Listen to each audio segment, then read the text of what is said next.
Okay, so it is 3 o'clock. Welcome everyone to our webinar. Thank you for joining us.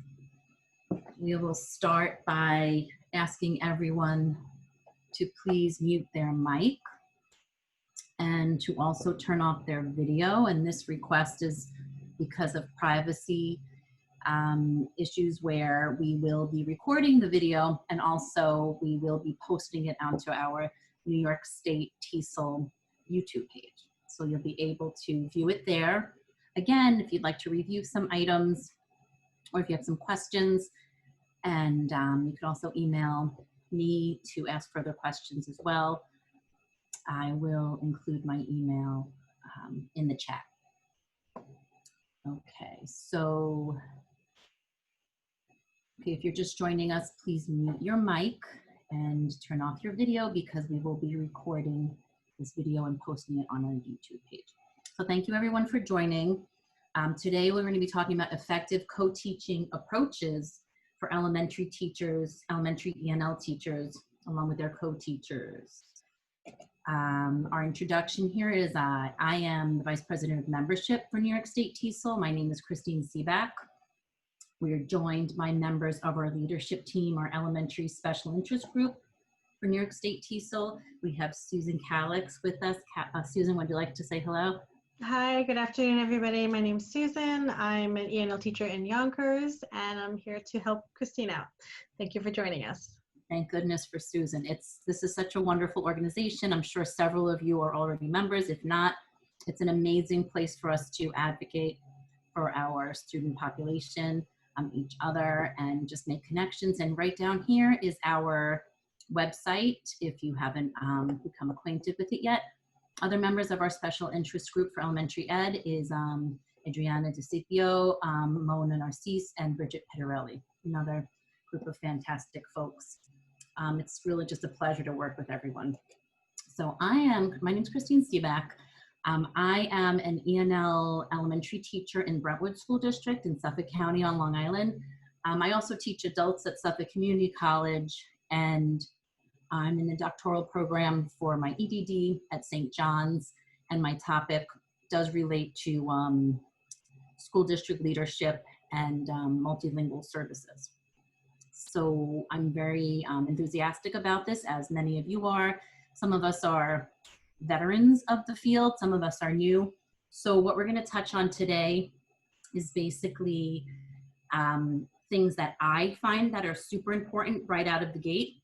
Susan as well. Our colleague Bridget shared some insight along with her co-teacher. We'd like to know who you are. So in the chat, if you can you please tell us where you teach? Maybe the county, school district, school, whatever you feel comfortable sharing. We would really appreciate that. Here's the chat. Oh, wonderful. Wow. This is great. So we're definitely representing several regions of New York State. Oh, okay. Up near Rochester, East Ramapo. They have a very high percentage of L's. Brentwood, where I teach, we have an extremely high percentage of L's, as do many of your district. What happens in our district is we have so many that what I'm saying to you may or may not pertain specifically to your population or your demographic or the design of your school. But just like anything else in life, we take what we can and leave the rest behind. And at the end of our website webinar today, we will give you a chance to also give some input and feedback of what more you would like to see in webinars regarding co-teaching. Okay, thank you for joining. Syracuse, New York City, Rush Henrietta, Mount Vernon. Fantastic, thank you everyone. And I'm also looking to find out, how are you today? How are you doing today with everything that's going on in the world? I'm so grateful that I'm so passionate for this field, and we're able to really instill diversity, pride in cultural background, the fact that multilingualism is an asset, is asset-based. At times like this, those sorts of aspects of our job really keep me going and help me find comfort. And there's always so much more we can do. So I would imagine that many of you feel very similar about that. And it's really great to have these webinars to really connect between COVID-19 and different types of social situations that are going on. We're very lucky to have each other and connect and share and grow. So moving on, we're going to talk about, interesting.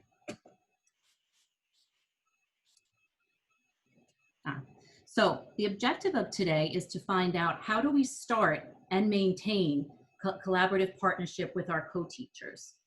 So again, how do we start and maintain a collaborative partnership with our co-teachers? How many levels are there to that question? We have our interpersonal connection with our partners. We have our instructional. There's so many different levels, our personal beliefs that we bring to the situation. And this is basically our answer.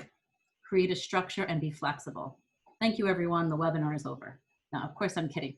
But this is basically what I try to go back to. This is my mission and vision. Well, part of it.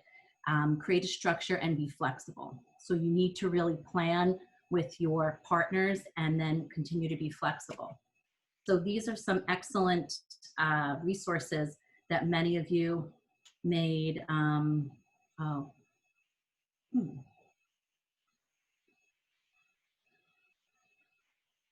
So someone did question if this webinar started at 3:30. I'm just going to take a pause for a second and let you look at these resources and see if you already know about them, or if you'd like to take down the information and figure them out.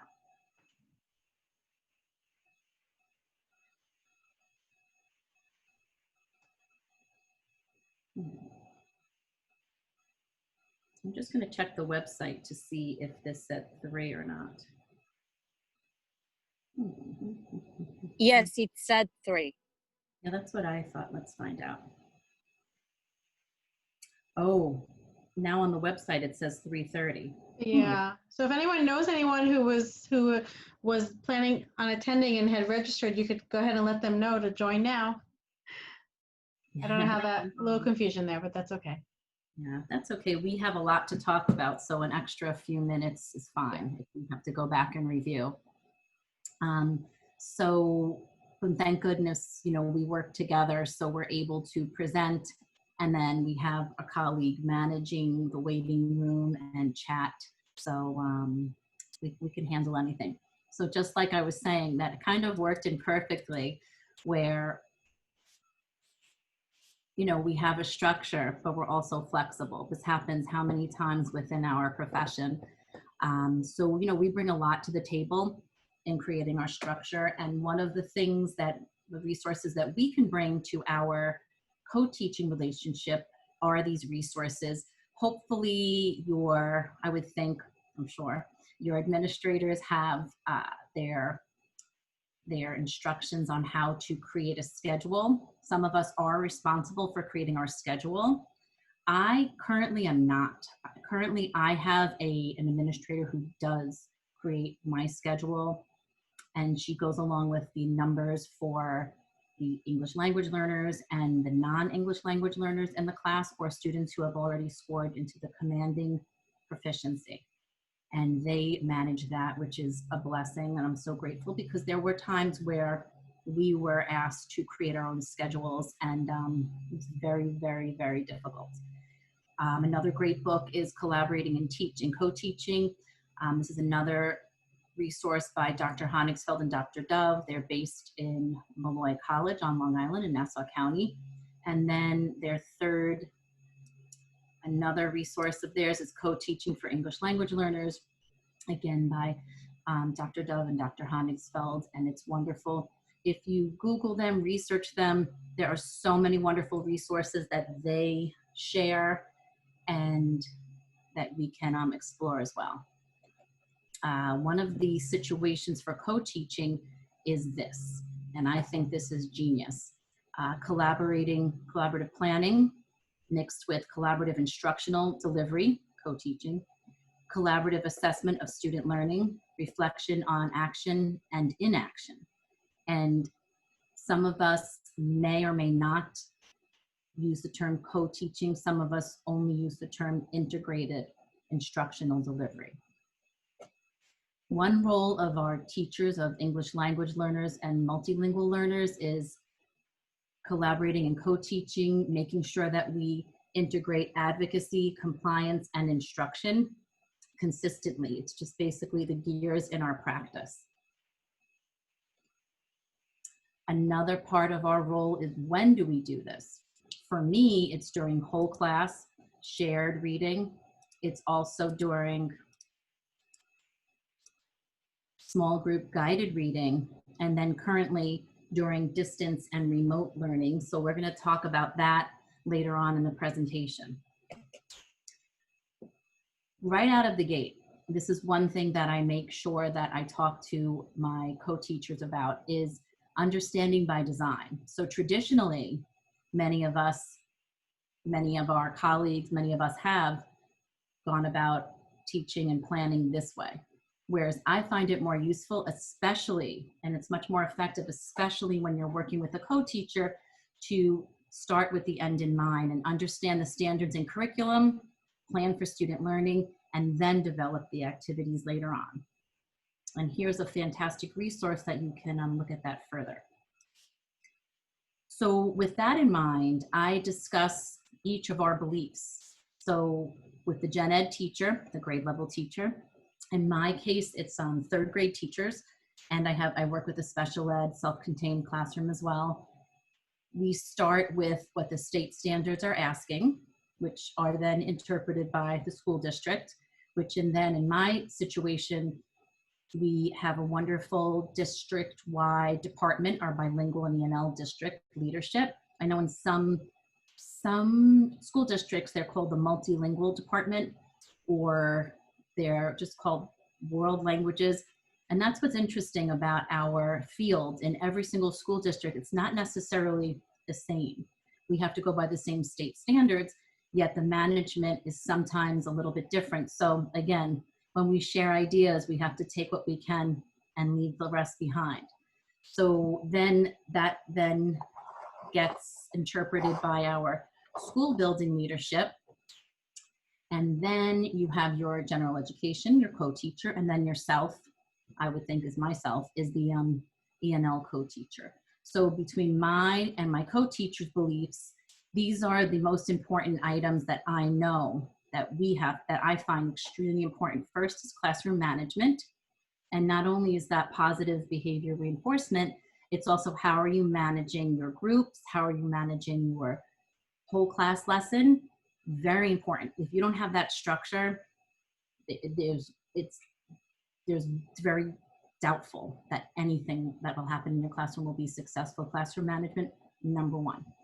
Another thing is actually making sure that teachers both have a really great understanding of students' background, whether it's their educational background, their cultural background, their family dynamic, extremely important. I'm sure you would all agree.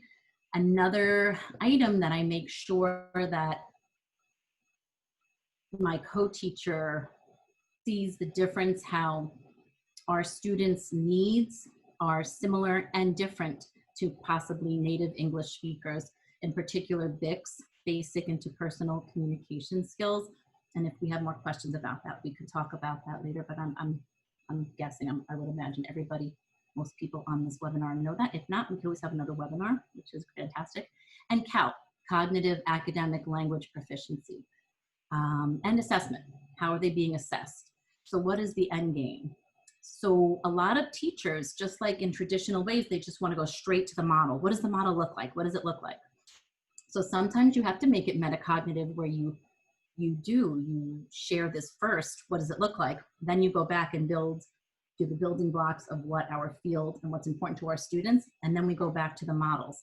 So here, looking at this chart, this is from, again, Dr. Honigsfeld and Dr. Dove. They're phenomenal. And you can take what they suggest and then fit it to what works for you. Sometimes it's the purest form of what they're suggesting. Sometimes you try it out and then you adapt it to what your needs are. And Dr. Honigsfeld and Dr. Dove are so responsive to any questions you have. And we're all in this wonderful learning continuum together. And they're really great with input and what we're doing with what they have originally guided us to do. So here's their some information about them and some more resources. And again, you can just Google them, and there's various information about them. So another thing that's important to me, another state of mind and theory, is begin with the end in mind. So you want to start, where are we going? Where do we want to end up? We're just not meandering aimlessly from September through June. And a lot of you, I'm sure, are familiar with this book, The 7 Habits of Highly Effective People. And where is this road going? Again, you want to have structure, but you also want to be flexible, just like life in general, and something that we have to really remind ourselves about. So now this slide, I packed in a lot of information just to be humble and show you that I know that I'm so passionate about teaching English language learners and cross-cultural information, and really instilling and supporting student pride in their cultural background and being bilingual and the benefits of being bilingual. These are things that are important to me. Positive behavior management, cultural responsiveness, instilling pride in student background, multilingualism as an asset, and whole group, small group rotation, we have to manage that, our voice volume, and emergency procedures. So some people might think it's strange that I put cultural responsiveness, instilling pride and multilingualism as an asset within our management. It has to be in our language of instruction. It has to be woven into everything we do with our students. At least that's what I believe. Here are some important aspects of knowledge of student that I share with my co-teacher right off the bat, right out of the gate. This is important to me. Language proficiencies, their cultural background, if they have an IEP, their health, or a 504, their health, their family and their community, family dynamic. Do they have siblings in the building? Have we had them before? And their home language. I also find it very important to talk with my co-teachers about the difference between BICS and CALP and how they're both extremely important in our class. BICS, like I said earlier, is basic interpersonal communication skills. CALP is cognitive academic language proficiency, and that's woven in between speaking, listening, reading, and writing.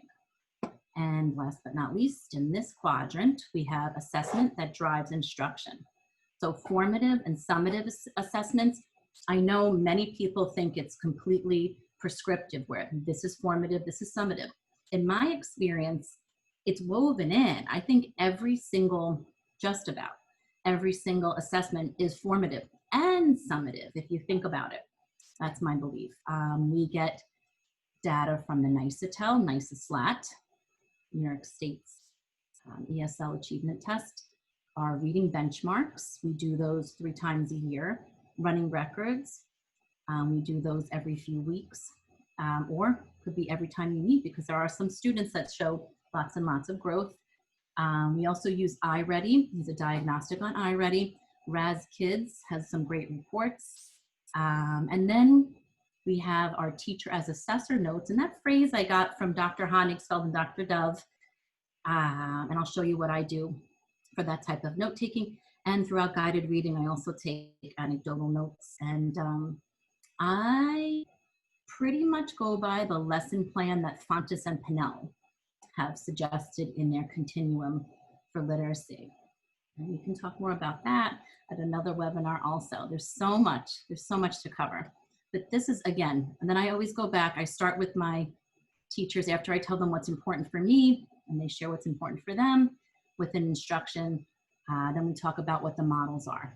And I'm just going to use my cursor here. So I find myself consistently doing one teach, one observe, and station teaching. Do we do the other models? Have we used them? Absolutely. However, these seem to be where I really find is most effective for me, my partners, and my students. And that is something that I go by. We do also, like I said, use these that often, but these are most important for me currently. I've tried to incorporate other models for myself. It's just my teaching style, our kids, these two, one teach and one observe, and station teaching happen to be the best. So you have to manage those, and you need to discuss how you manage them with your co-teacher. We have some great suggestions for that. That could be another webinar as well. Here is what I first start off with my co-teachers. I share the objectives where I want my students, where we want our students to end up, thinking with the end in mind. I share with them the speaking rubric. I'm just gonna go out of this because for some reason I'm unable to.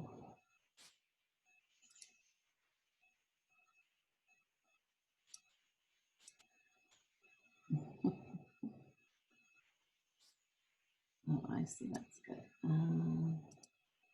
Okay, so I share the speaking rubric for the nice slat with my students. I'm sorry, with my co-teacher.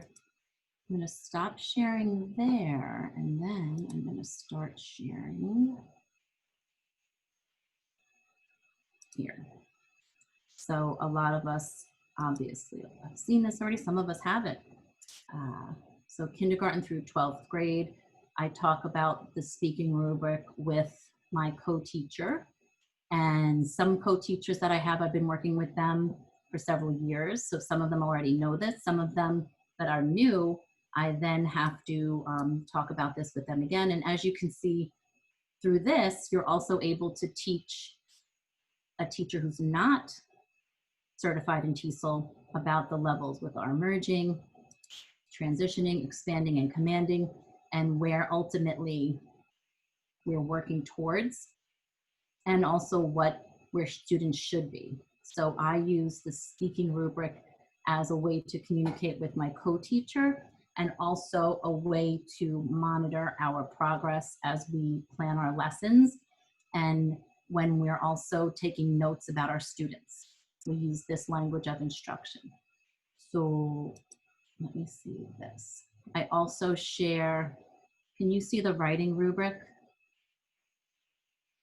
Susan, can you see the writing rubric, or is it still on speaking? Yes, yes, we can see it, sorry.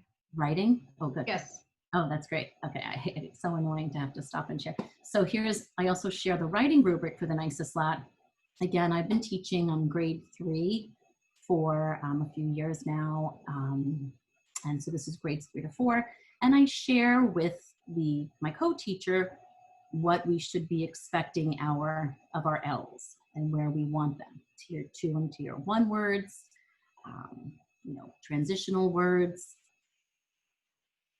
and so on. So whenever we are designing lessons or we're assessing students, we review, we refer back to rubric. So this is a nice way to communicate. It's a great document to have in between the two of you, and it also helps to drive and support instruction. Another thing I share for listening is the targets of measure for the New York State ESL achievement test. So from what I saw from our check-in, that most of us are from, almost 100% of us are from New York, so you're familiar with this, I'm sure. This is the targets of measure, and it tells you some topics that you want students to, you want to cover with students, you want them to practice, and you want to assess if they've achieved that listening skill.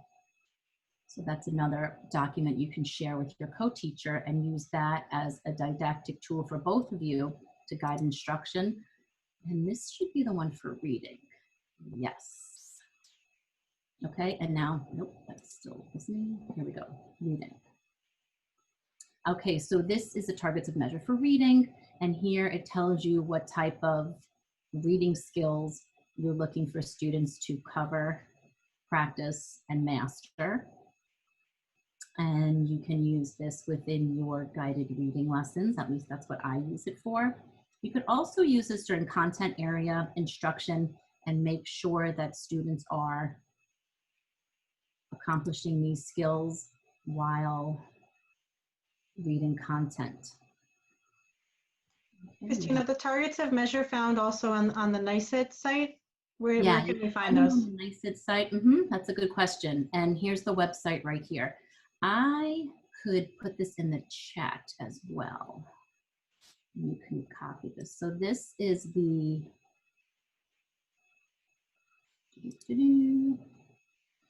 okay. now that I'm the co-host of the Zoom, there's lots of things to move around.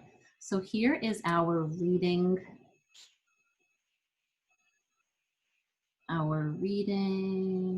Here we go, chat. This is our reading targets of measure. Okay, and here's New York State's listening targets of measure. For excellent resources. And like Susan said, there's so many fantastic resources on the NYSED website, the New York State Education Department website. Copy. So here is the website for the writing rubric, the NYSED writing rubric, and I'm going to copy and paste the speaking rubric in here as well. Okay, and I'm also just going to go up to our NYSED. And within NYSED, start there. Okay, and within NYSED, you can say educational areas, or you can go under bilingual education. Christine, those links didn't work. I think maybe they were downloaded to your computer.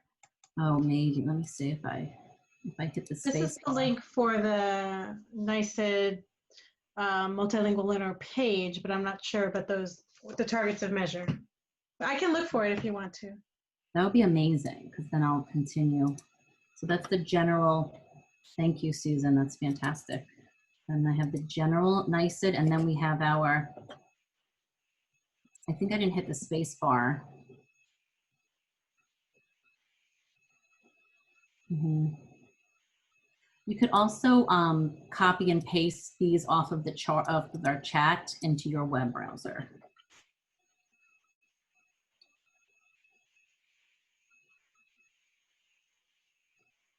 Okay. So the two following websites will work. Yeah, I did have those sites embedded in the PowerPoint, so that's one of the reasons why they're not working. But you can, Susan's going to find them for you, and also you can just copy and paste them. Let's see. Yeah, they're both in there now. So within these fantastic resources, you'll see tons and tons of information specifically for educator integrated ENL. So right here, integrated, like I said earlier, integrated is something that some school districts stick with that term, and then some of us go back and forth by calling it integrated or co-teaching.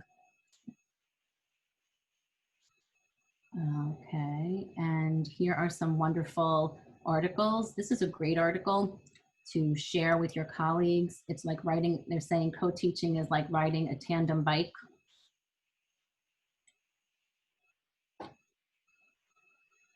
And this is authored by Dr. Honigsfeld as well. And there's some great information here as far as creating a structure for your program and sharing this as a great way to advocate for your students and our field with an administrator. It's great reading material. And within New York State Education Department, we have so many wonderful colleagues who have worked to advocate to strengthen the compliance items that we have to follow. And there's tons and tons of information here. So this is a fantastic resource that you can use yourself to help support your practices and also to share with your colleagues to support your theories and opinions and what we have to do. I'm going to go back to our PowerPoint presentation. Stop share. Let's see. Here we go. So depending on your partners, you know, you really have to decide. I'm just going to go back here for a second. I can't I just hit. I can't just go to my new partners and just blurt these important things that are important to me and I know are important to our students. I just can't say this to them. I can't just rattle off a few bullet points for them. So you have to pick and choose, and really, just like we need to have knowledge of students, we also need to have knowledge of our co-teacher and what's important to them. So communication is extremely important. And then as you move into your practice, you weave these in. Okay, so those were some objectives that I know are important to share with your co-teacher from the beginning. I strongly believe that. Another item, just as we have teacher as assessor, so there's a lead teacher, whether it's myself as the ENL teacher or the grade level teacher leading a whole group lesson, a whole class lesson. We generally do lots of shared reading lessons together where the topic is on grade level. And we have these lessons, they're not as long as our small group lessons. However, it's important that our students, for equity, they do have exposure to grade level topics. And then we can assess if in small groups, we should explore those topics more, or if we should move on and add enrichment. So this is a copy of the form that I create with my teachers. So it's either my co-teacher, the third grade teacher leading the lesson, and I'm taking notes, or I'm leading the lesson as the ENL teacher and the third grade teacher is taking notes. I separate this into their reading level. These are fake names. So this is the blue group. As you can tell, they have the highest reading score, and they're students who have already tested in the commanding proficiency. One is commanding year 1. They're being monitored for their first year. And then we have commanding year 2. And then students who either were never English language learners or identified as English language learners, or they tested out, they tested commanding in kindergarten. So they're not in commanding 1 or 2 yet. Then we have our next level. We do go by colors. Blue, green level is the second highest. We have 1 commanding in there, a few expanding. We share their scores and we write some notes about them. And we have our yellow group. They're all going to be taking the NYSESLAT this year, their score, their reading level, and that's their F&P.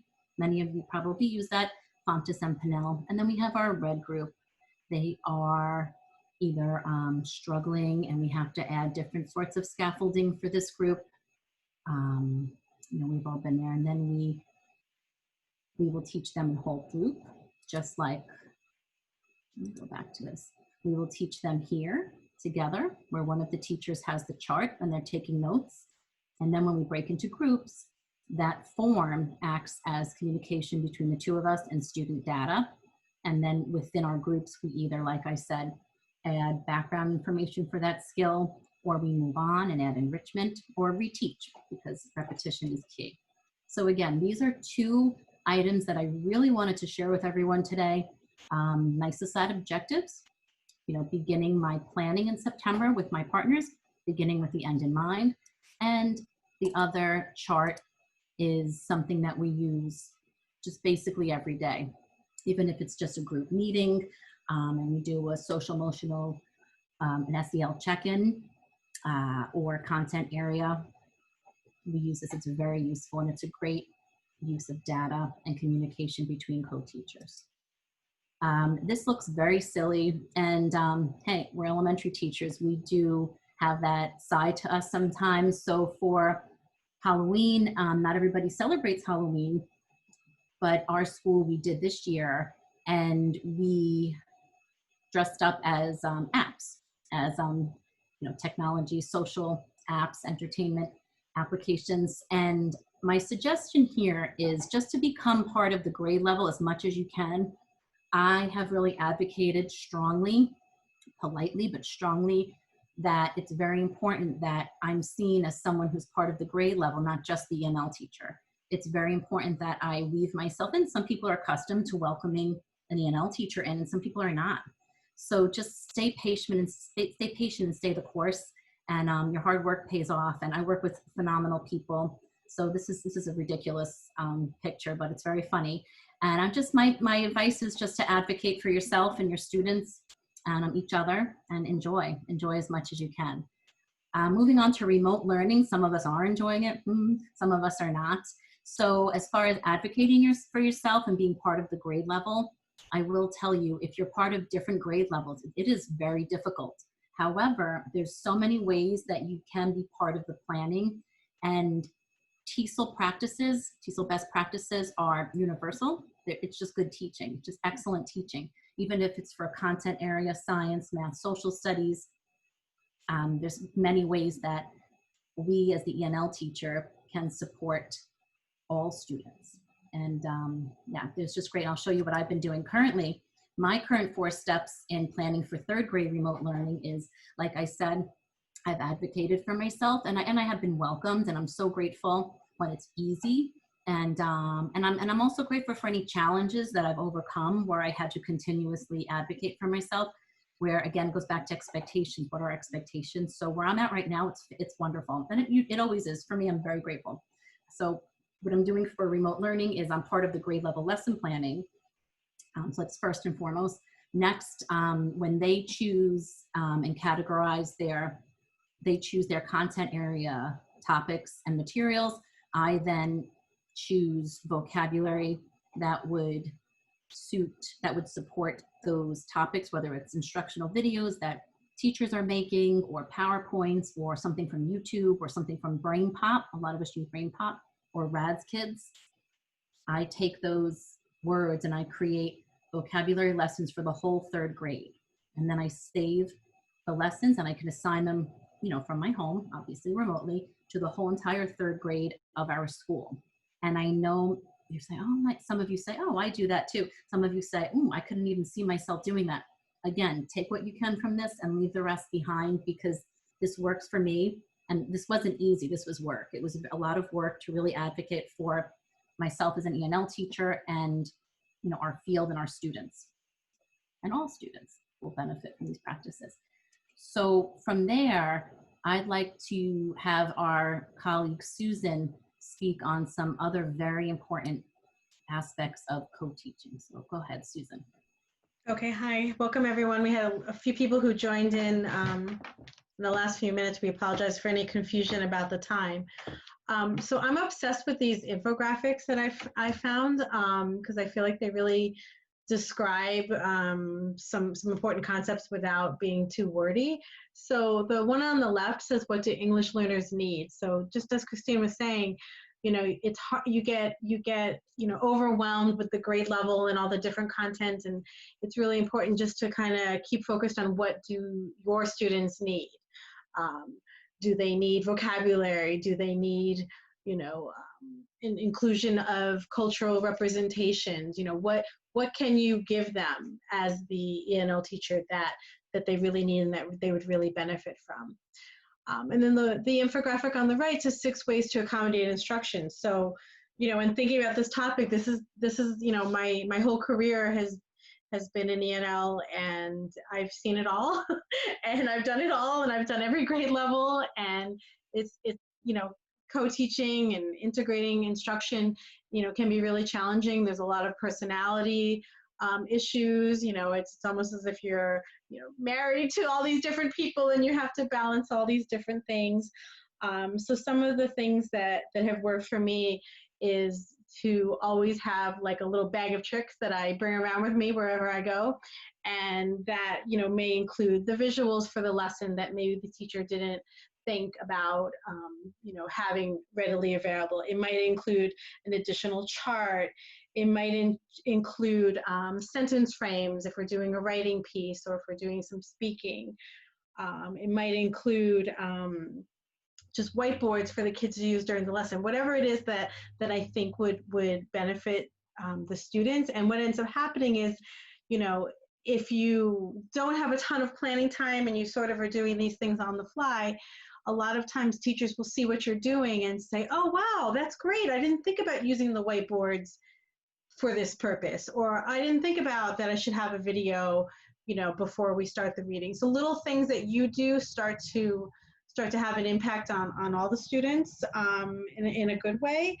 So as Christine was saying before, the planning is really important, and I know that that's always a sticking point in different districts depending on how your school is set up.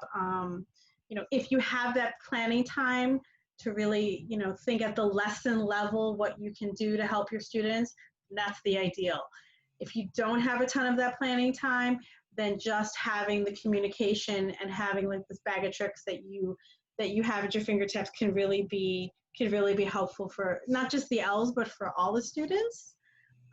So other things that were on the 6 ways to accommodate students have to do with supporting them with the native language. If you're able to speak the home language, that's another thing that you can bring to the students. You can advocate for them to be grouped together with other students who speak their home language. That's something else that sometimes is a learning curve for classroom teachers to understand that it's okay if they're having their discussion in their native language. It's helping them develop the content knowledge. So that's another way you can advocate for the students. And basically, as Christine was saying, setting the norms at the beginning of the year are really, really important. So, this year we've had to change a lot of what we're doing, but thinking ahead to the next year, thinking about setting it up from the beginning of the year, what will be the way that you share the information about your students? What will be the way that you structure your schedule? All of those things, set in place really make a big difference. And then you have to be flexible. You have to, because we've all been there. You walk in the classroom, you're ready with your lesson, you have your bag of tricks, you have your visuals, and then, oh wait, we have a school assembly today. Oh wait, my prep got changed. And it's happened to all of us. And we can all be frustrated by things that are out of our control, but you have to sometimes go with it the best you can, and just know that tomorrow's another day, and you can pick up from where you left off. So that I highly recommend the infographics. I think they're really fun and break things down in a nice way. Yeah, those are fantastic, and we have the resources of where they come from. I have to tell you, I think, like I said earlier, we within all of this, we're talking about our we're structured and flexible. So thank you everyone for being flexible. I got a little flustered because of the time confusion. We originally thought it was 3. There's a posting for 3:30 that might have been communicated, but thank you everyone for being flexible. And I'll go back and review after we finish up. And if people want to exit the webinar, and then other people can stay and we could just review some other things that you may have missed, I'm so happy to do that. Very passionate about this area. So thank you so much for sharing, Susan. And speaking of sharing, I'm sure a lot of you have a lot to say. We have so much to say. So what I'm also thinking is right now we can break into group chats where you can just share with a small group of people, and you can discuss what you also do or what you would like to see for effective co-teaching, whether it's your approach to your co-teacher or the actual approach within the class. We're dealing with a lot of management here.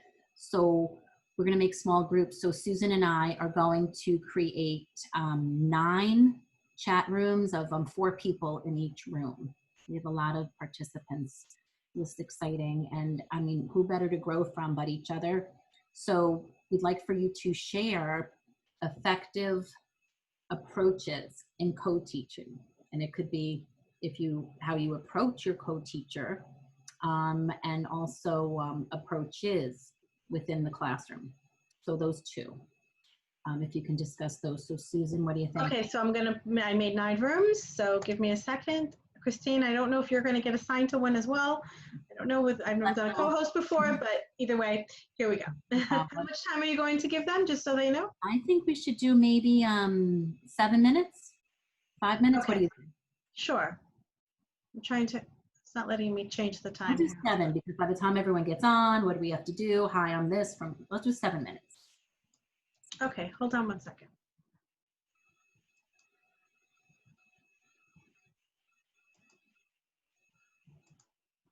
Seven minutes, okay.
Daphne?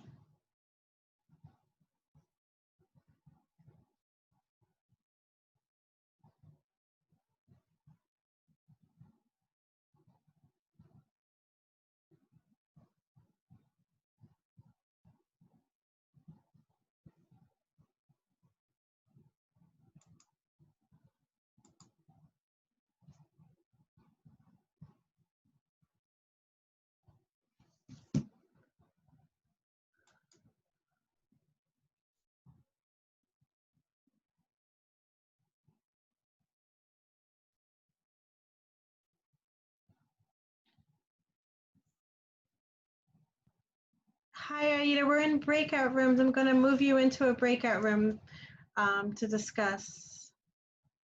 Give me 1 second.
That's going to be really an interesting experience. So, Yeah, that sounds it. That sounds very challenging. Hi, you guys ended up with only 2 people in your room, so I thought I would join in. Hi, thank you. Where do you guys teach? Well, I teach in Elmhurst, the Elmhurst Adult Learning Center. Okay. So, And I'm in Middletown. Oh, okay. Very good. Very good. I teach in Yonkers. Have you had a lot of experience doing co-teaching or integrated ENL? well, as I was telling the other young lady, I have never done co-teaching per se. I've always had my own class, my own group, my own way of doing it, just Right. to make sure that I have, you know, can check off all the boxes and what they need to learn, etc. And we're supposed to start co-teaching next week with people who are not teachers. Oh, who are they? I don't know.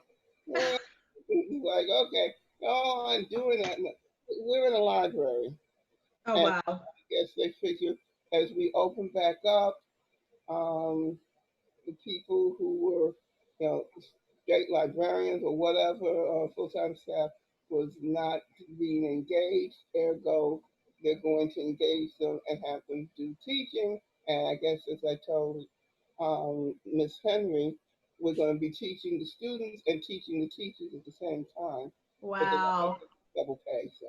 Yeah, yeah. Look at those models that Christine was showing. 'Cause you can maybe set up some sort of routine to give the people who are not teachers something specific to do, in that time, because it's gonna be a challenge for you. Yeah.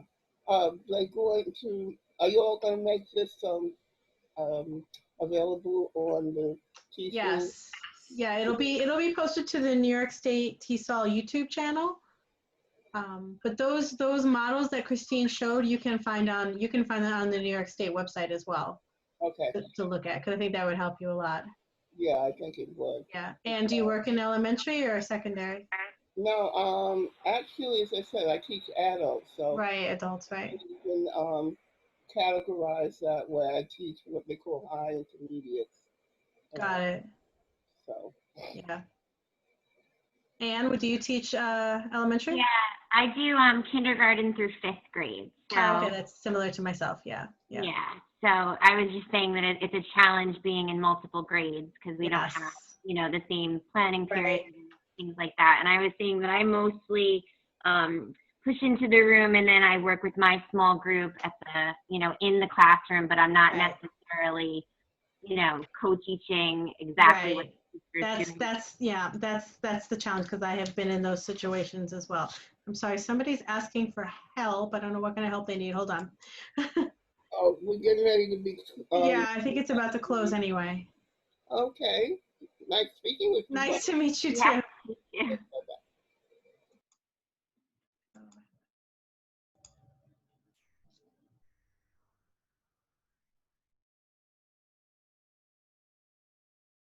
I think everyone is back. You're on mute, Christine. Wrong time and on mute. That's okay. I apologize. Somebody asked for help in their room and I didn't get to it fast enough, so I don't know. Good thing I read Brene Brown and I'm humble. I'm just kidding, Okay. I'm not humble.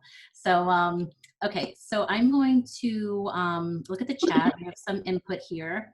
In our group, we talked about modeling for students and also modeling for modeling, and I was adding modeling cultural responsiveness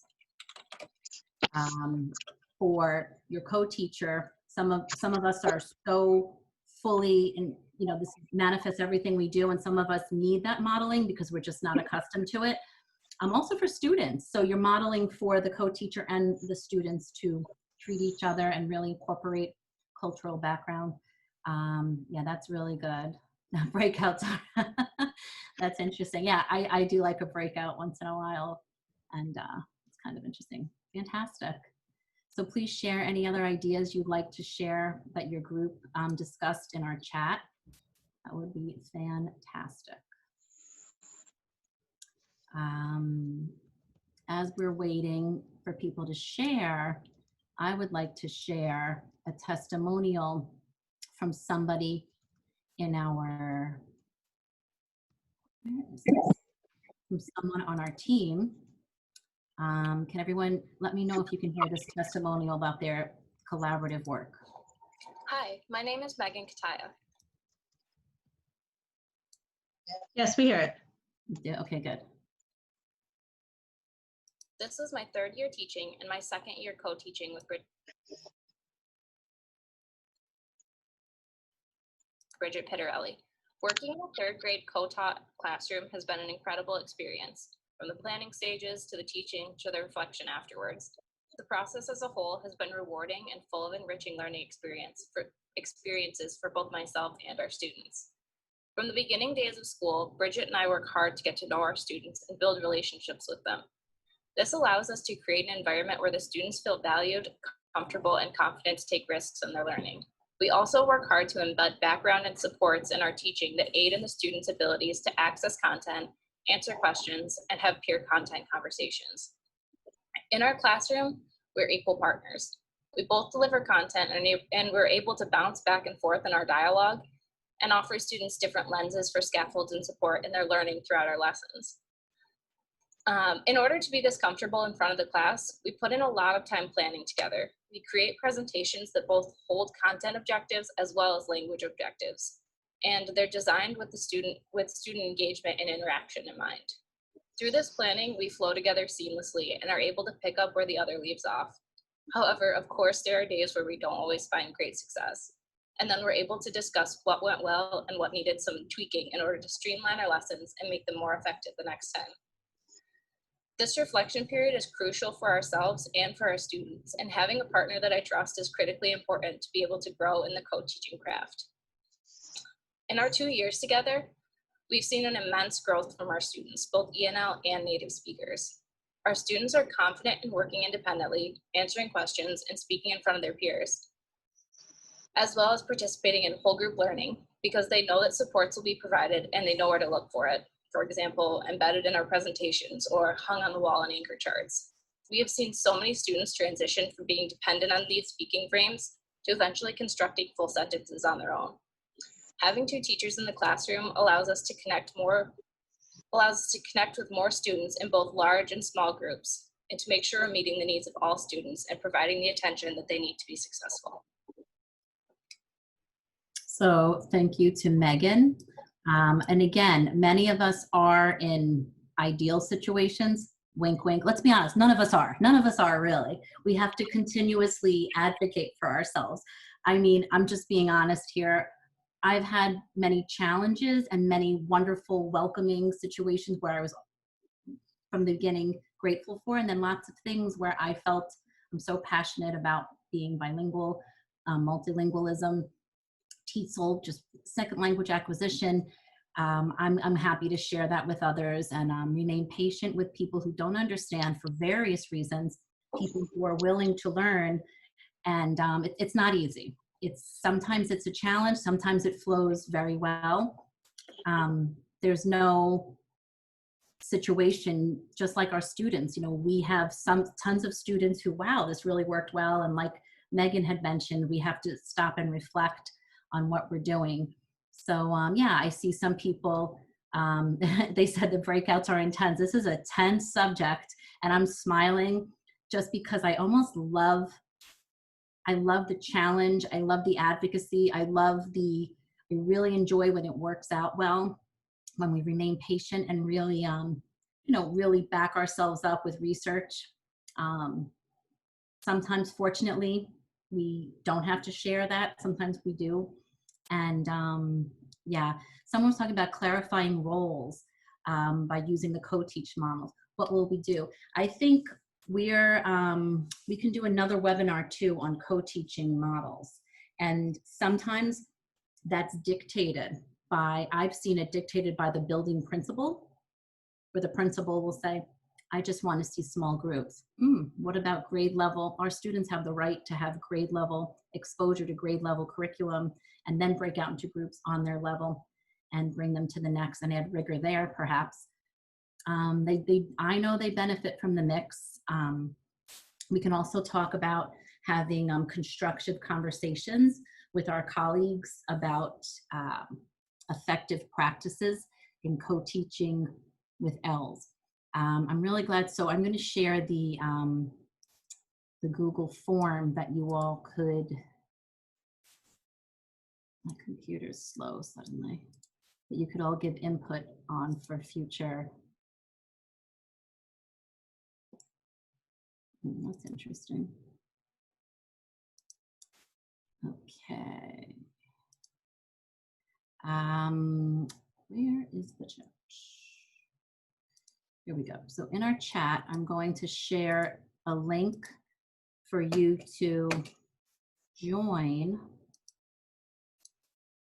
I don't know if you could see this. Okay. I'm going to try to copy this because this isn't working. So this is one that you can copy. Oh, it did work. So you can click on the link and please fill out the exit ticket and our feedback form. Co-teaching is so dense and so complex, yet complexity doesn't have to be difficult. It could be enjoyable, and we can talk about several aspects. I know in my chat group, in my breakout session, we talked about advocating with your administrators and your co-teachers for more planning time, for how to learn how to plan with each other. A lot of us are able to share things in Google Classroom or Teams.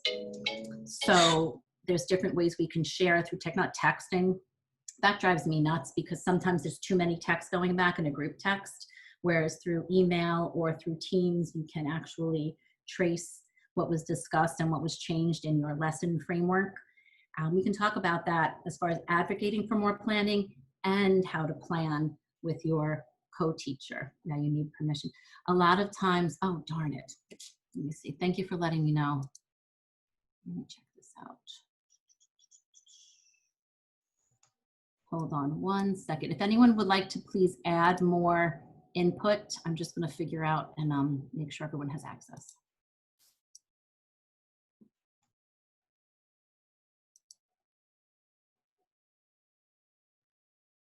Here we go.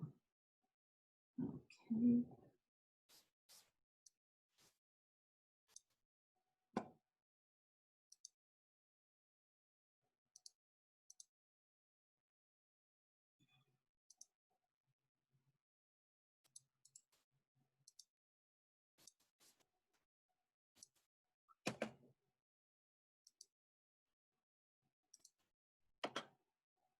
All right, give that a try. That should work.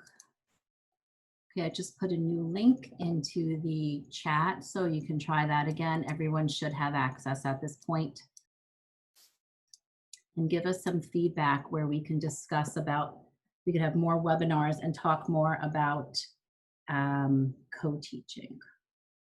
So if you'd like, you can stay on and maybe you can put some questions in the chat and we can hope to answer them right now, while other people are filling out the checkout sheet and also the exit form. And then I can also go back for the people who joined us late and I'll go back and review what you may have missed. You were on time, but there was a 30-minute time gap in scheduling. So go ahead and fill that out and type any questions you have on the group chat.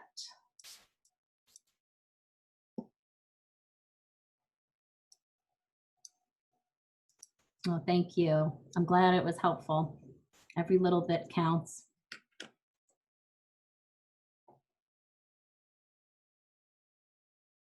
You're welcome.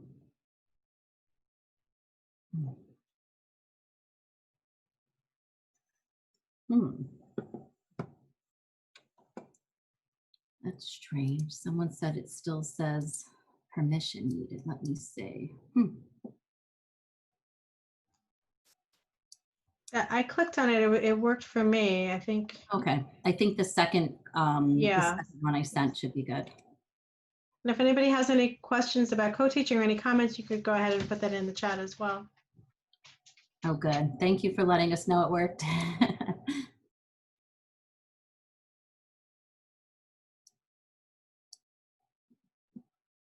Oh, great. Someone's going to stay because they came late. Fantastic.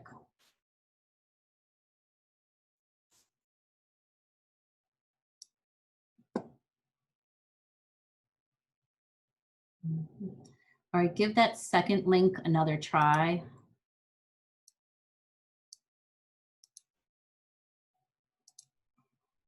I'll put it in the chat again.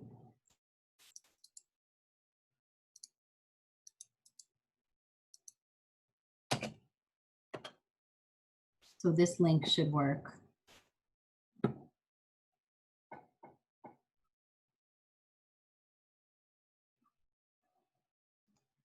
Somebody asked about getting the credit, and I will submit the names of everyone who's registered. Is there a separate process they have to do, Christine? I'm really not familiar with that. As far as I know, when you fill out the registration, I believe it asks for that. I know there is a process that our president goes through. I will email Okay, her. I will. Last time I sent all the names in, so that's what we'll go with. So they'll get an email to them. So everyone has their email address. Yes. Oh, okay, there's another form. Yeah. Okay, so yes, I will submit the names and we will find out about the other form. Thanks. It may be on the website. I don't know.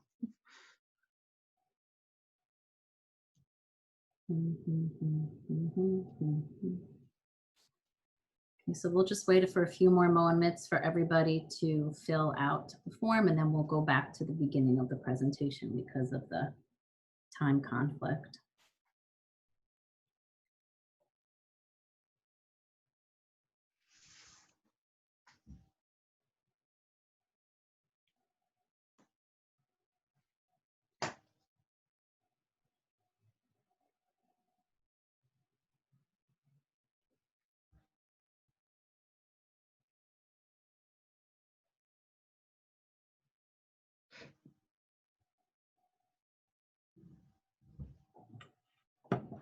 Oh, good. Thank you. I'm glad. That's nice to hear. All right. I am going to stop sharing for a moment. And look at the responses. Oh, very nice.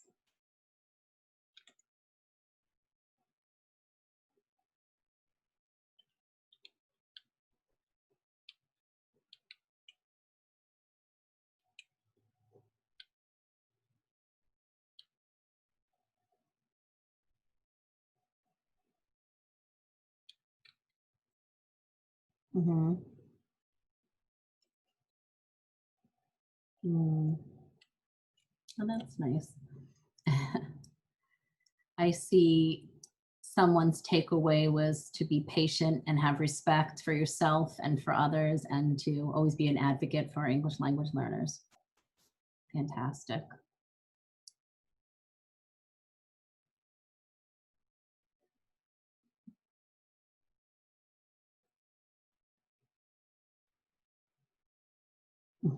Yes, if you go on the New York State TESOL website, it does say if you're interested in CTLE, there's a link you click on to fill out a form. So that's what everyone should do that, but I will also submit the names as well. Okay, so in about 1 minute, I'm going to go back to the beginning of the presentation.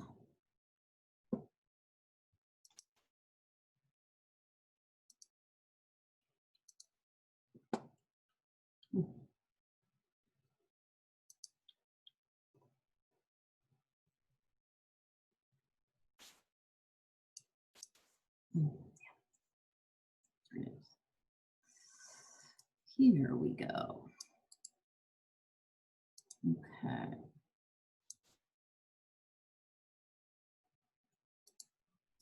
Okay, in the chat, I'll share the direct link for CTLE credit.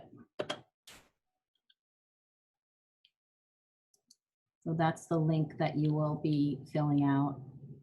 You know, like I said earlier, we all have different situations. Wow, we got a lot of great responses. This is very exciting. Yeah. Ooh, okay, content area co-planning is something someone would like to see. I like that a lot.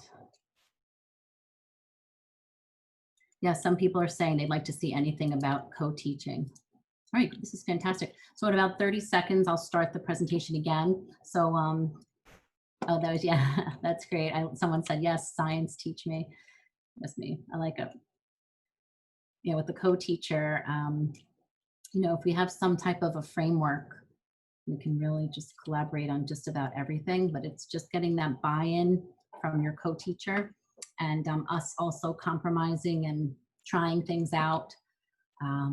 I know that there's been situations with whether it's instruction delivery that I'd say, I don't think that's going to work. And I would see my co-teacher actually do it, and the way they actually taught it and the method that they used was different than the way they described it, or the way they described it was exactly how they taught it, and I didn't realize how effective it would be. So those were humbling situations where I said, yeah, you need to continue to be patient and respectful and try different things out, just as I would hope for my co-teacher to be patient and try things out with me. I will tell you this, one of my biggest compliments is that when I hear my co-teachers repeating phrases that I might say, that's where you know you're modeling and you use phrases they use within your language of instruction and your behavior management of the classroom. It's fantastic.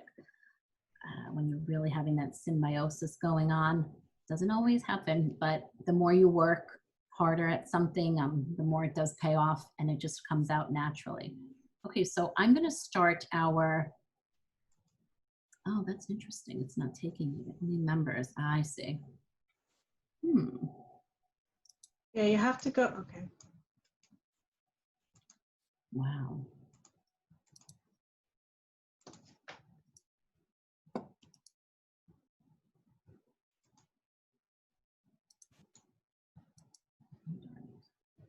Okay, I'm going to start the presentation again.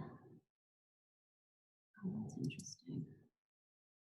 Okay, and I will start from the beginning. So thank you for everyone who gave input. I'm glad you got something out of our presentation. Again, this is a very dense topic, so I'm sure there's lots of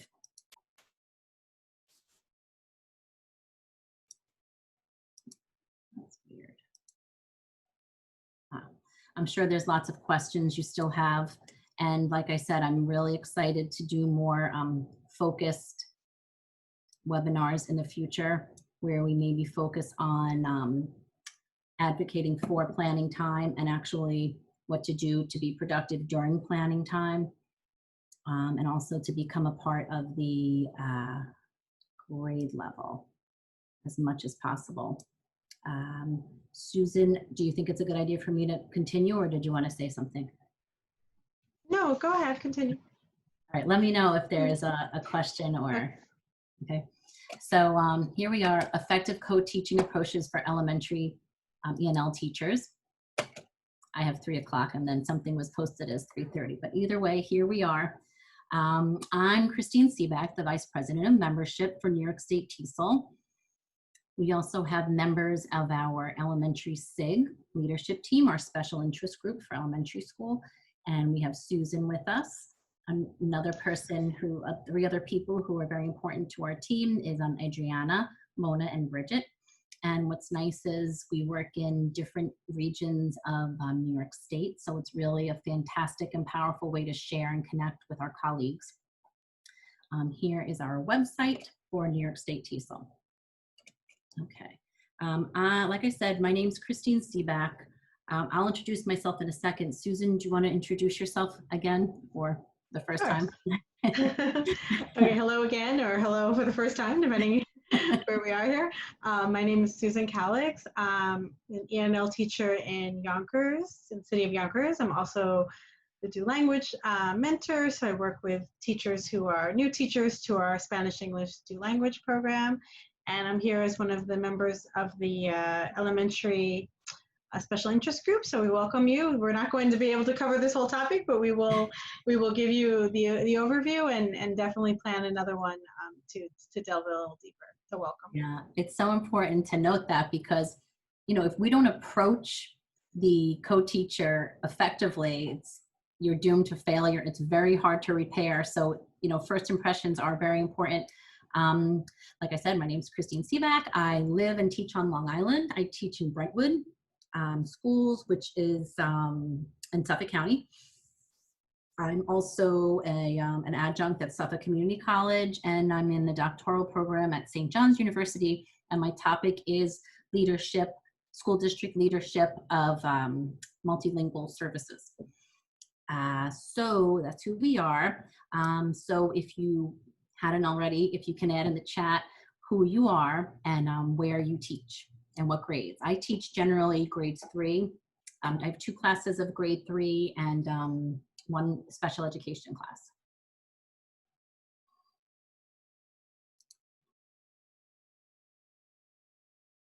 So if you can just add, you don't have to say the school exactly if you don't feel comfortable, but you could add the region or what area. Okay, great.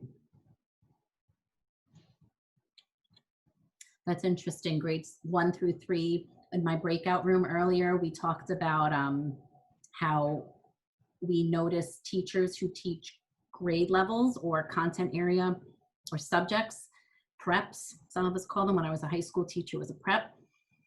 Some of them are similar and sort of mirror each other, and the curriculum is just slightly different on different layers. Whereas if you teach kindergarten's very different than first grade, and first grade's very different than second grade. So if you're in a building where you're the ENL teacher and you teach K to 2, you might have different approaches, challenges, and successes than someone who perhaps teaches an intermediate grades 3 to 6 or 3 to 5. It was just something that came up in our breakout room. Okay, great. So we have older. So not only will some of these approaches will suit everyone, K to 12.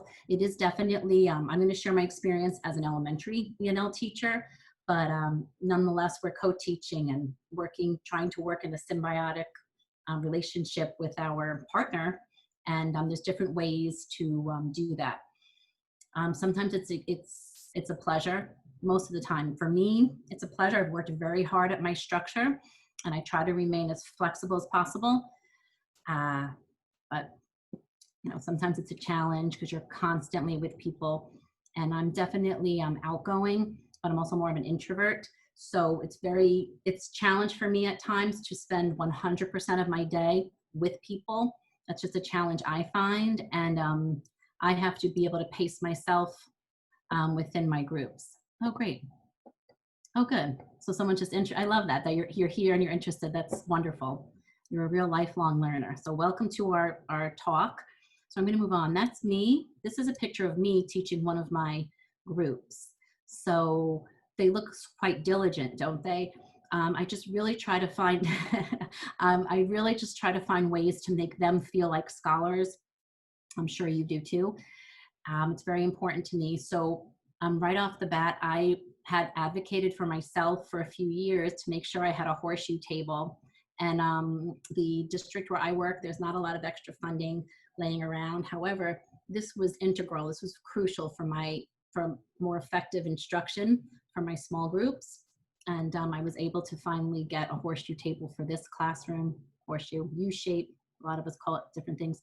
So you can actively monitor what students are doing. This is challenging when the laptop screen is up. However, when we're doing guided reading, I think this is very important. A friend of mine is an administrator, and we've debated back and forth how you can do guided reading at a rectangle table. Can you? Yeah. But is it as effective as a horseshoe table? No, it's not. I've done it for years. So I've had to kindly and patiently advocate for myself, and that's how I did that. I was able to get that one piece of furniture. Some of you say, oh, big deal. Some of you say, good for you, and you're having similar challenges. So we're working with lots of different people here. So yeah, let's see. Oh, I also wanted to talk about everything that's going on in the world. I mean, we're going through some really extreme topics and everything that affects all of our lives. And I know that during this type of situation, I'm really grateful that I teach a population where we are consistently promoting, and everything that manifests our lessons are pride in diversity, respect, learning about each other, learning about different cultures, and really valuing being a multilingual. Multilingualism is an asset. It's asset-based. Everything we do is to talk about how wonderful it is to be an English language learner and to draw from your background and cognates and interesting situations where I might not personally be able to directly relate to a child's background or their families, but I might. And a lot of times I do. I'm a grandchild of immigrants, and their lifestyles, my grandparents' lifestyles and my parents' lifestyles are very similar to some of my students, similar and different. So we can share with them. We also learn from different challenges and successes that our students do. And there's several ways we can do that. The next thing I'd like to talk to you about is basically the objective for this webinar is to answer the question, how do we start and maintain collaborative partnerships with our co-teachers? And the answer is create structure and be flexible. And I made a joke before and I said, and that's it, we're finished with the webinar, that's it. No, it's not. But it is important that you stand your ground, you talk about what you believe in, you have an agreed upon structure with your co-teacher, yet you remain flexible and try to instill the flexibility. Some of our co-teachers are more flexible than we are, some of them aren't. You know, we're dealing with lots of different people here. So my advice, and Susan also reminded me to put this in the PowerPoint before we started today, is yeah, to be structured and remain flexible. You have to have that balance, just like life. Let's move on. For some reason, my space bar is not working. So these are excellent co-teaching resources. The authors are Dr. Honigsfeld and Dr. Dove. They're based out of Molloy College in Nassau County, Rockville Center on Long Island, and these are phenomenal, phenomenal resources. So just like this website and future websites, and we have a new graduate joining us, that's fantastic. Just like this webinar and future webinars, just like these resources, you take what you can and you leave the rest behind. When I was new to co-teaching, some of us also only refer to it as integrated instructional delivery. When I was new to it, I said, oh my gosh, what am I going to do? So I used these purely, exactly how they dictated and they decided was best practices within their research. And I also took what they did and I adapted it to suit my needs, and some of it also stays the same. So these are 3 books by Dr. Honigsfeld and Dr. Dove. that you can access. They're all over. If you just put their names in Google, everything pops up. Several sites about them. Okay, from one of their books, I really enjoyed this graphic because it really gives you a good overview of what our roles are. So basically, should be ideally partaking in collaborative planning, collaborative instructional delivery, which is, like I said, co-teaching, and then collaborative assessment of student learning, and then reflection and action and inaction. The thing is, who has the time? Where do you fit the time in? And I think through our breakout sessions with our participants earlier, we are going to talk about more advocating for ENL teachers to have more planning time with their partners, strategies in approaching your administrators perhaps and or your co-teachers, and also what to do when you're actually planning. So I think we're going to have a future webinar about planning with your co-teacher. If you have any questions about that. One role of teachers of Ls and MLLs, multilingual learners, is collaborating co-teaching, like I said, and within there, what our role is to advocate, work on instruction, and be within compliance of your state education department's regulations. Very important. Another role of ENL teachers like myself and many of you, or many of you will be in the future. When do you do this? For me, it's during whole class lessons, and then we break into small groups. So generally my day is filled with that, and then with our current climate, with our current situation, is distant or remote learning. So we will talk a little bit more about how I manage that. Keep hitting my space bar. And so one thing I really appreciate in approaching anything I do, anything in life, just about everything, is I try to think about where I'm going. So traditionally, I love the practice of understanding by design. So traditional, you find activities, you figure out how to teach them, then you align them. So from UBD, understanding by design, you think about the curriculum, then you plan, then you find cool activities. So a lot of you already do that, and you know, some of us don't. So here's a wonderful resource also, and the author is Grant Wiggins and Jay McTighe. Phenomenal, really great workshop. So that's really great methods and approaches, and that's one way that I approach almost everything I do, but also with planning instruction. When I think this is extremely important. We discuss each of our beliefs and expectations. So when I say our, I'm talking about myself as the ENL teacher and my co-teacher. My co-teachers are both third grade teachers. So I'm lucky enough where I have advocated and worked hard to try to teach on the same grade level. So I'm really part of that curriculum planning and part of the third grade family, so to speak. And that is, honestly, that is my favorite grade to teach. It's just after second grade. It's a challenge because they're moving into the intermediate grades, and they're not learning how to read anymore. They're reading to learn. So now they're reading to learn science. Like someone mentioned earlier, they want to talk about co-planning for science. They're reading to learn social studies. They're reading word problems to figure out math and various ELA texts. So what I like to start off with my co-teachers, especially when I first meet them, and sometimes I have to revisit this, what are the state standards, our school district's interpretation of the state standards and what they're asking us to do. In my school district, we are a bilingual ENL department throughout the district. Some people are not, they might call it the multilingual department, or they call it world languages, or just language, or sometimes they're just part of the, depending on the size of the district, the ENL teachers may be under just the superintendent of instruction, various different types of leadership mapping. So in my district, it's that. So I have to translate that to my co-teacher as well, because they don't report to my assistant superintendent of bilingual and ENL department. We have to also talk about what our school building's asking. Obviously, all of this complements each other. It's all aligned. However, there may be a different focus or slant. So it's very important that you talk about this and that you and your co-teacher are clear about what the understandings are. How many times have you sat in a meeting where you heard one thing and your partner heard something different, and then you have to kind of process it together? Let me see an example is a buzzword. Say you're talking about good habits, great readers. That's a, reading. Some of you use that, some of us don't. Good habits, great readers. Someone might think that good habits, great readers means guided reading, where it's merely just a library in which we can pick from. It's not guided reading. And there's different terms that sometimes you have to make sure that you're using the same language with each other. So then I have this little graphic here, just talking about your ENL teacher, myself, and maybe many of you, along with the general education teacher. In my case, it's a third grade teachers. And what I come up with, what I try to drive our conversation to, and what I see is important for us to communicate is our classroom management.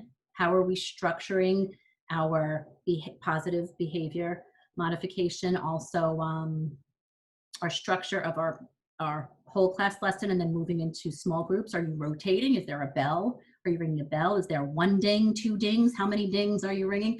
We all become almost like Pavlov's dog now when we hear the ding and we all just freeze and stop. And it's a really, we use the little regular bell. One bell ring in small groups is to say begin, start your work. 2 is to clean up. And then 3 is to rotate to your next group. It's very effective. It's a little bit, some might say it's so structured, but you need that. We need that structure. So that's just an example of classroom management.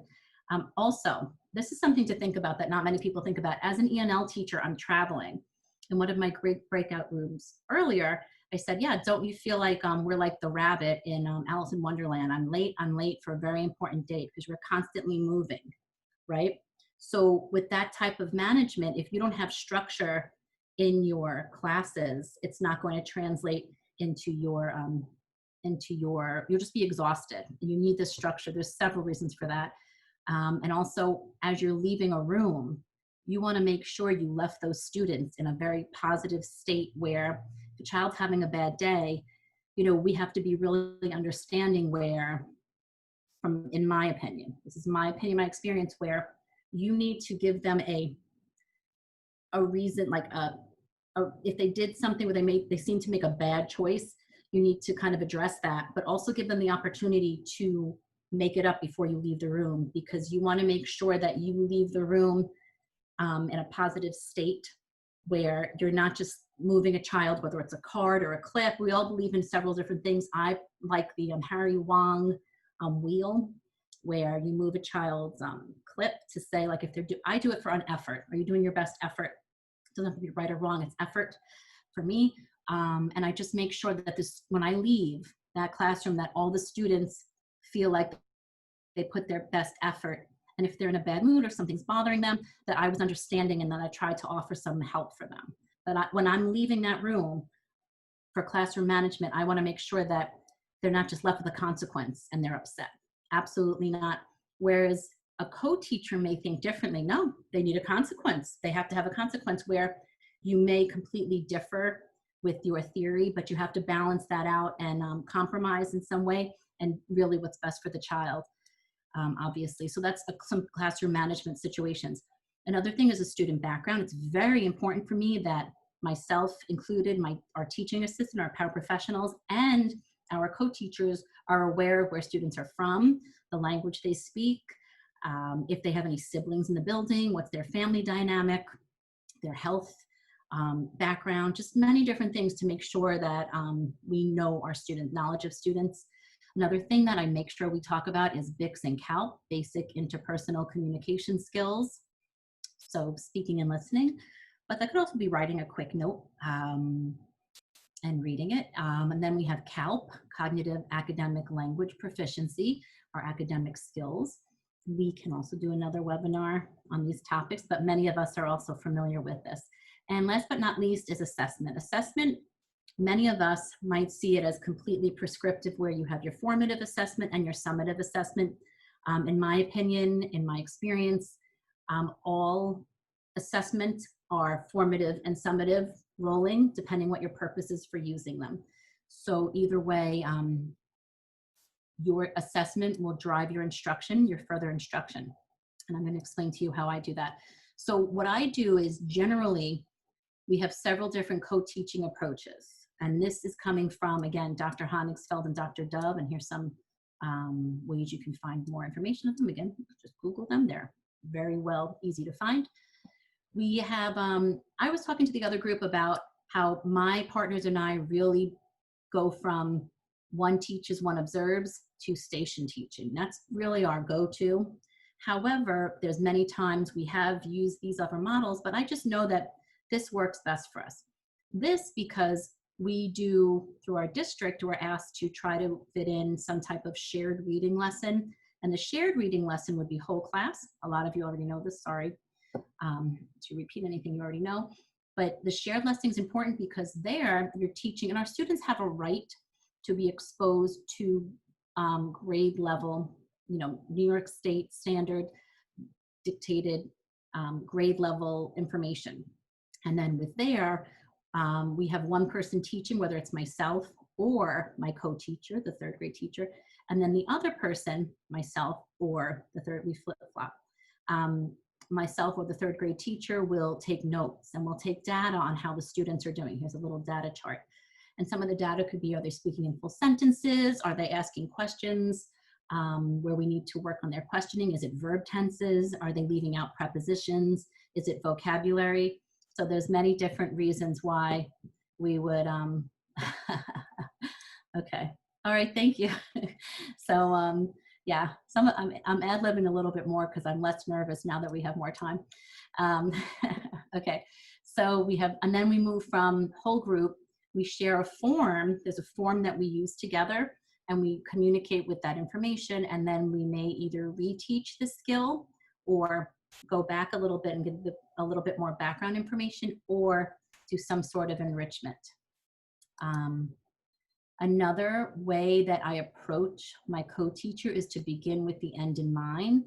And that quote is from Stephen Covey. And a lot of us are familiar with the 7 Habits of Highly Effective People. And that's what that book is from. So begin with the end in mind. So here's our road. What's our journey? Where are we going? You can't just meander aimlessly 2 teachers and a group of kids. You cannot do that. So it's really important that you start with things that are important to you. So as you can see, there's a lot of things that are important to us. I mean, our field is so rich. It's so rich and multi-layered. So 4 aspects that I really try to focus on are classroom management, like I said earlier, knowledge of student, BICS and CALP, and assessment that drives instruction. So classroom management, I talked to you about positive behavioral management, cultural responsiveness. It's very important to me that we weave that into everything we do, just about everything we do, where I model it, the co-teacher models it, we model it for the children, they model it for, it's just everyone really partaking in that activity and that belief. Emergency procedures, obviously you need to know, you know, are we locking the door? Is there a backpack with student emergency information that you're taking? You must make sure you share that with, or your co-teacher shares that with you, because that's more really on them, but you need to be aware of it. Voice volume, when you're in a room, I know there's somebody, Eric Herman, he's a consultant out of San Francisco, and we talked about a 5-inch voice or a 3-inch voice or 6-inch voice, so I use that a lot. And I hear my co-teachers repeating that, make sure you're using a 6-inch voice or 3-inch voice. That way we're not distracting other groups when we're learning. Knowledge of student, we need to know cultural background, their language proficiency, do they have an IEP or a 504, you know, their community, their home language. Moving down to BICS and CALP, you know, as far as speaking, listening, reading, and writing. This is what all of our lessons need to be balanced in: basic interpersonal communication skills and cognitive academic language proficiency. And down here we have our assessment that drives instruction. Like I said, formative and summative assessments. We have our NYSA-TEL, NYSA-SLAT, New York State assessments. We do a reading benchmark either 2 or 3 times a year, depending on our students' progress. Due to their running records, we might do every few weeks, every other week, depending on what you feel like you think students are ready to move on and you'd like to assess that. We also have a diagnostic through the program iReady, and through RAS Kids we get data as well. And then the teacher as assessor notes, like I talked about, I'll show you an example of that. And then while I'm doing guided reading in small groups, I also use anecdotal notes. Okay. Okay, again, we go from whole group, teacher leading, teacher assessing. This could be me one day and my co-teacher the next. This could be me one day and my co-teacher the next. Then we have our stations. And our stations, our literacy groups are generally created through their Fontes and Pinnell levels, mixed with getting to know the students and their language proficiency as well. So we don't always have students in a group because that's where they appear to have scored within Fontes and Pinnell. There may be some outlying reason that we feel like they should be in either a group that adds more enrichment or a group that reteaches more information. I'm just going to look at this quickly. So the teacher as assessor notes, when the teacher is assessing the students, we might have all four, say we have 4 groups that year. Sometimes we have 6 reading groups. As we're giving a whole class lesson, a shared reading lesson, the teacher as assessor will check off if students are participating, if they're engaged, if this blue group needs enrichment, or if the green group needs, reteaching, and so on. Other things that I'd like to talk about that I talk about with my co-teachers right out of the gate are where are we going? Like I said, begin with the end in mind. We have our speaking rubric, our writing rubric for the NYSESLAT. Then we also have NYSESLAT listening targets of measure and reading targets of measure. So I'm going to share that. I'm going to stop sharing the PowerPoint. Are there any questions right now, Susan, in the chat? No, a couple people said that they came in at that point, so they had heard the, perfect. up to there. All right, so I'm going to share this. Okay, great. Let me get back to Zoom and share screen and speaking. So many of you already know about this. So here's our speaking rubric.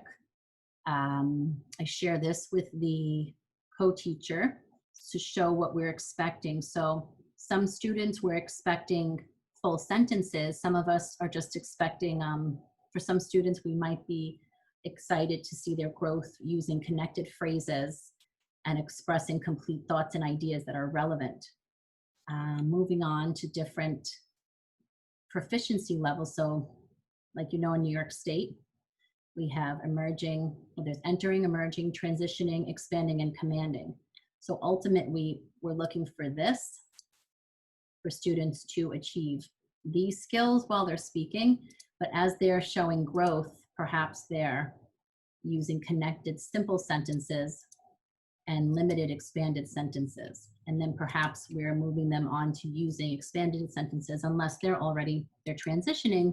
We're just asking them to use multiple words, and then we're going to work on them making full sentences as they're speaking. I'm going to move on to the writing rubric. I also, like I said, I'm teaching 3rd grade. Can you see the writing rubric, Susan? Yes. Okay, great. So this is the writing rubric for the NYSESLAT, the most recent one. Again, what's wonderful about our field is it's constantly changing due to advocacy. However, it's also like a lot to have to be flexible with and adapt to. So here's our most recent writing rubric for the NYSESLAT. So this is these are great documents to share with your co-teacher to show what students' expectations are. So if a student is transitioning, we're looking for their complexity of language to be contains mostly simple sentences, includes at least one expanded sentence. We're content. Then as you move on, if they're using quality of their language, are you, in your instruction, are you incorporating tier 1 and tier 2 words? Are there grade level words? Are there students' individual needs that they don't know certain words? Say like, I'm curious. I know that was on a math assessment many years ago, and a lot of the students in 3rd grade, they said, what does curious mean? And as native English speakers, some teachers say, what do you mean? And so we have to make sure that our students are knowledgeable and use tier 2 words. Coherence of response, the development, and then depending if you're doing a narrative or informative informational writing, these are different aspects. So these are documents between the writing rubric and the speaking rubric. These are 2 documents I share with my co-teachers so they're aware of what's expected and where we're trying to take students up to the next level within those skills. So those are the NYSESLET rubrics. Now, NYSESLET targets of measure. There are targets of measure for speaking, and there also are targets of measure for writing. But today I'm going to show you the targets of measure for listening. So here's grades 3 and 4. Here's a general claim. Students can determine information in grade level spoken discourse. And there's different ways that, different objectives that you can cover with them, cover, practice, and then have them demonstrate that they are able to use these skills. So such as sharing their point of view, a feeling. We've been doing a lot of that because we've been doing a lot of SEL, social emotional learning. It's nice when I had a student just from Pakistan, and I said, "You don't seem like yourself today. What's going on?" And he looked at a chart we have about feelings, and he said, "I feel frustrated." Oh no, he said annoyed, and I thought that was fantastic. It was such a powerful word. He was. His body language was very annoyed, and we talked about it, and we tried to work out some things that were going on that he was concerned about. Okay, and then so that's the, you can check that out. You could use these as objectives within lessons, or you can use those as you're filling out your data sheets about students, about where they're at and where you would like them to be.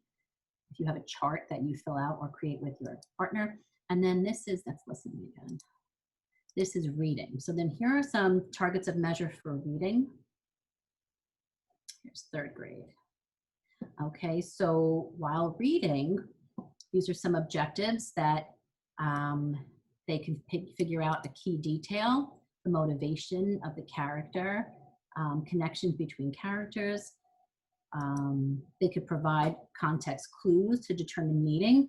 So that would be a fantastic skill to teach them, where then they're in the future, they're reading text independently, and they could use the strategy of context clues to help them understand and help build their comprehension.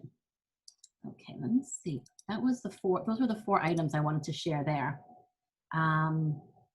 Okay, great.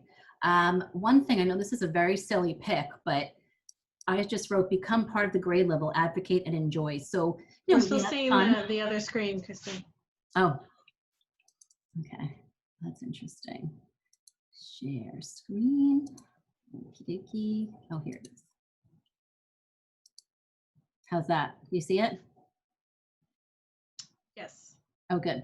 So this picture, you're probably like, that was a rubric. That wasn't that silly. But this is silly. So this is what I was talking about. So I'm just saying my message here is to become part of the grade level. Many of us teach many different grade levels. Like I said, I've worked very hard at making sure that I'm part of the grade level. Some things I'm very much a part of. Some things I take a step back from, and just advocate for yourself and enjoy, and just to be very patient and respectful with yourself and your co-teachers. Here's me. I was Instagram, and these are my 2 co-teachers. They were Netflix and YouTube, and there's another 3rd grade teacher. So just doing different things like that to show unity. Some of us don't celebrate Halloween. We did this year, and I think we called it maybe fall festivities or something along those lines. I don't think we said it was Halloween exactly. So just being part of it, just showing unity is really important, I think. So through remote learning, it's been great. It was very confusing at first. There was a lot of different ways we had to really define our role. We had to define our role in our everyday situation, but through remote learning, my roster didn't change just because we were suddenly not at school because of the terrible COVID-19 pandemic. I have the same students. We still need to participate together and collaborate. So what I was doing currently, what I'm doing is my 4 steps in planning for 3rd grade remote learning. I'm sure this will change if, I'm hoping we don't have to go through this anymore, but this is what I'm doing currently. So I've been advocated for myself, and I'm a part of the 3rd grade level lesson planning. I choose and categorize vocabulary from the content area lessons that they pick, and then I create lessons on vocabulary A to Z, and I then share that with all of the 3rd grade. So I spoke with all 3rd grade teachers about the benefits of TESOL and how it's universal and it benefits all students. Okay, and then I save the lessons and assign them remotely to all. Okay, and Susan, are there any questions, or are you ready to talk about this slide if they didn't see it already? Sure. So I've been obsessed with these infographics lately, and I've used them in a couple different presentations. And the first one is focusing on what do English learners need. So, you know, in approaching co-teaching and working with students at any grade level, you want to think about, you know, what is your role as an advocate, as a teacher, and what do the students really need? So I thought that that was important to always keep in mind as you're planning and as you're working with the other teachers. And the second infographic says 6 ways to accommodate instruction. So there's so many different things that we do as ENL teachers, as Christine was mentioning. And I mean, I like to think of it as my sort of like bag of tricks. Like, what do I have that I can bring to a lesson? Ideally, you're planning ahead of time and you're giving that input to say, okay, I'm going to bring in the visuals for that topic, or let's find a cute brain pop video to introduce it. So that's one way to approach it. Bringing in sentence frames for the students for speaking and writing. Bringing in, you know, just whiteboards for them to use during a lesson or during a small group. So different things that I sort of just always have like in my mind, and literally in a bag of tricks, a bag that I lug around from room to room, as Christine was saying. So that can be, you know, an important part of you know, giving students, accommodating the instruction for the students. And I would just say, I mean, I've done every grade from pre-K to 6, and each grade has its own challenges and its own rewards. But in general, you know, keeping in mind our role as advocates, as teachers of language and teachers of content, I think are really important.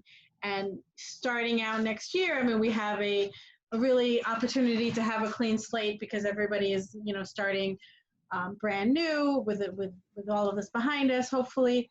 So what can you do to set those norms up from the beginning? And then how can you be flexible? Because it's important to be flexible as we go along, because things happen all the time.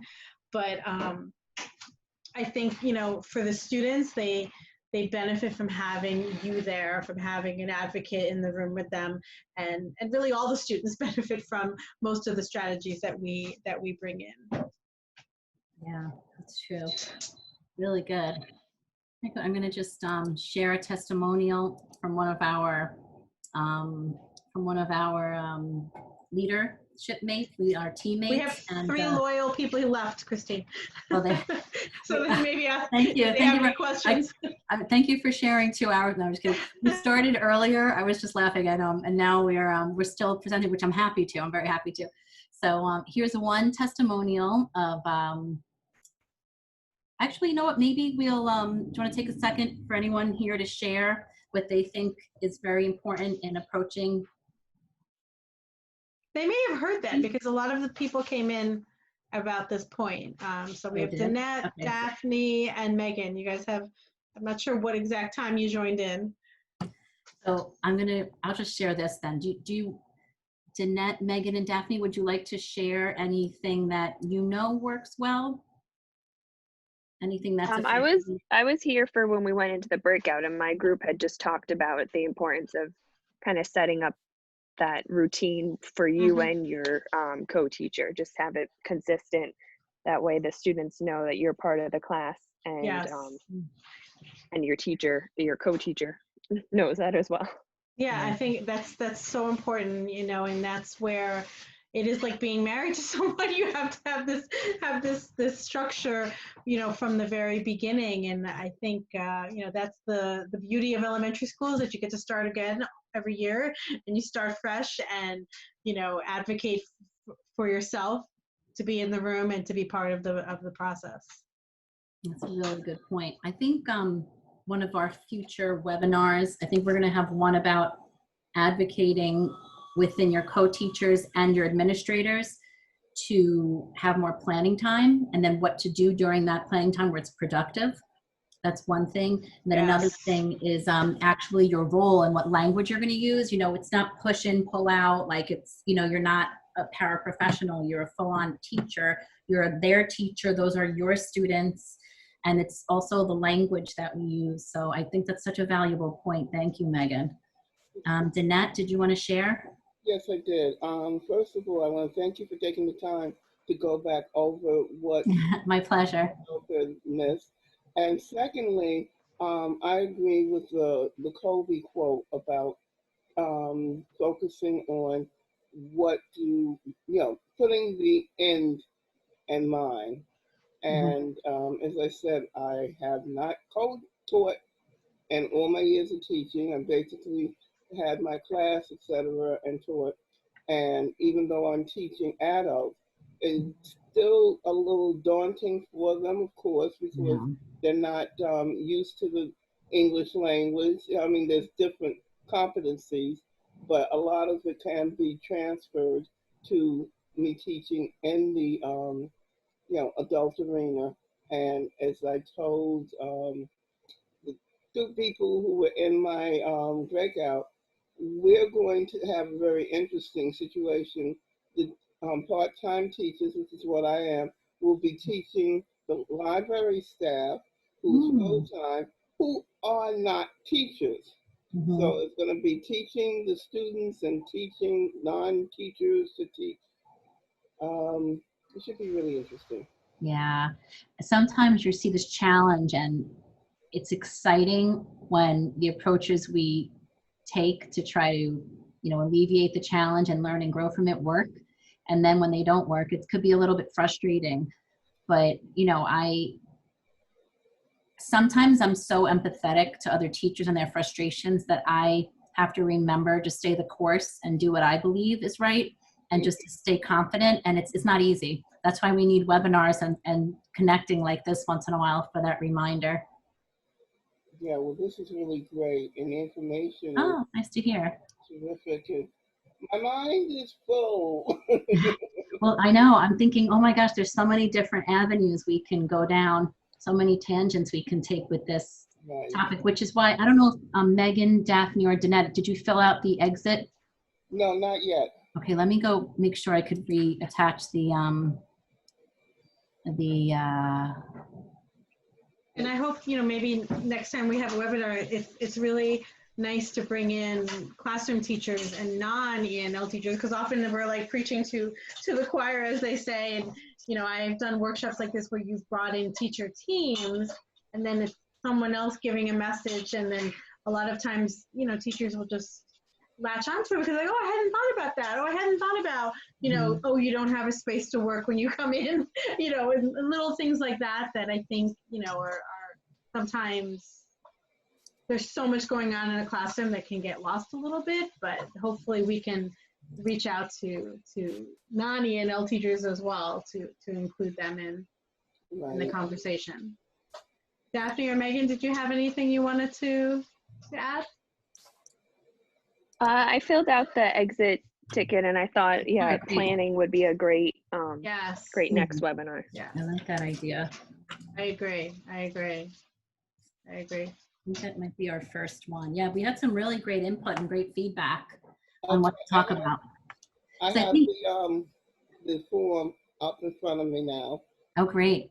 I think if like statewide or nationwide or whatnot, just as long as we're like a group of teachers advocating for each other and supporting each other, I think people get the message, and it'll make our jobs just easier in the future, the more understanding and the more we're all in tune with each other.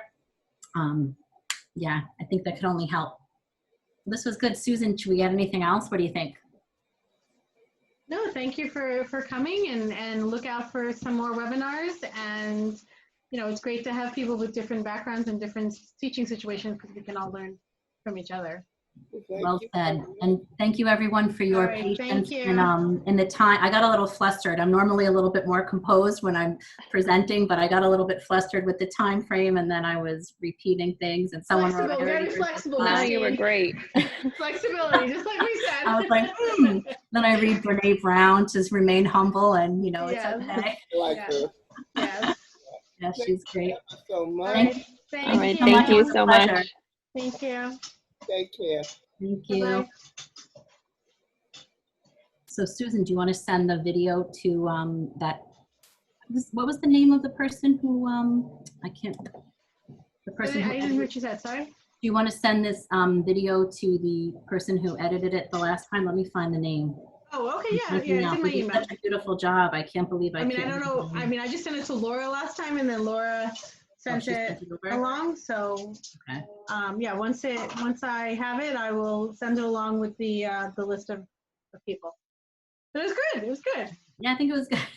I think what happened was on we screwed up the the time. website, it said 3:30, but on the registration, it said 3, so I don't know what happened, you know. Yeah, I had 3 in mind too. That's bizarre. Fine. Human error, no big deal. Yeah, no big deal. I think we did a good job. People It was hung good, out. it was a good I turnout. think, you know what I feel like we did? We taught how we were teaching to teach. So we have our structure, but yet we were flexible.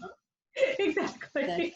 All right, thanks, Exactly. Susan. It's such a pleasure to work with It you. was a pleasure, so I'll talk to you soon. I'll send you the email. Bye. All right, perfect. Thanks so much. Bye. You're welcome. Bye-bye.